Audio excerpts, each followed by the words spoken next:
వచ్చిన వాళ్ళు. ఈరోజు చేస్తాం మజ్జిగ పులుసు. గ్యాస్ వెలిగించి కళాయి పెట్టాను. కళాయి పెట్టాక ఆవాలు వేసి కొద్దిగా వేసారు. అది కొంచెం వేగాక ఎల్లుల్లిపాయలు, కరివేపాకు, ఒక పచ్చిమిరపకాయ కళాయిలో వేసాను. అది కొంచెం వేగాక కొంచెం బ్రౌన్ కలర్ వచ్చిందాక కొంచెం వేగాలి. ఆ తర్వాత పసుపు, సాల్ట్ అది వేస్తారు.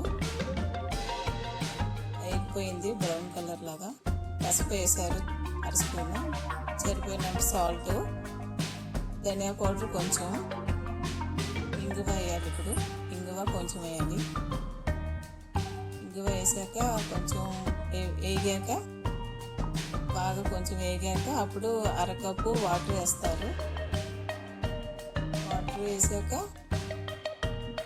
పెరుగు మిక్సీ పెట్టేసి రెడీగా ఉంచుకోవాలి. ఈలోగా పెరుగు మిక్సీ పెట్టేసింది ఇప్పుడు ఇందులో వేస్తున్నాను. వేసాక అది కొంచెం ఎల్లో కలర్గా వస్తుందాక కలపాలి.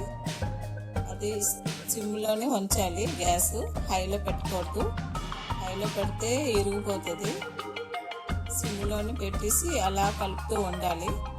కొంచెం పొగలాగా వస్తుందాక అలాగ కలపాలి. తర్వాత రెడీ అయిపోద్ది. మరగకూడదు ఎక్కువ. సిమ్లో పెట్టేసి ఆపియాలి. పొగల ఎల్లో కలర్గా వచ్చేసింది. ఇప్పుడు ఇది రెడీ అయిపోయింది. ఇది సింపుల్, బేగ చేసుకోవచ్చు. దీనికి ఏమక్కర్లేదు. ఖాళీ పెరుగు, ఉల్లిపాయ ఉంటే చాలు. మజ్జిగ పులుసు రెడీ అయిపోద్ది. మీరు అందరూ ట్రై చేయండి ఇంట్లోని. ఎండాకాలం బాగుంటుంది.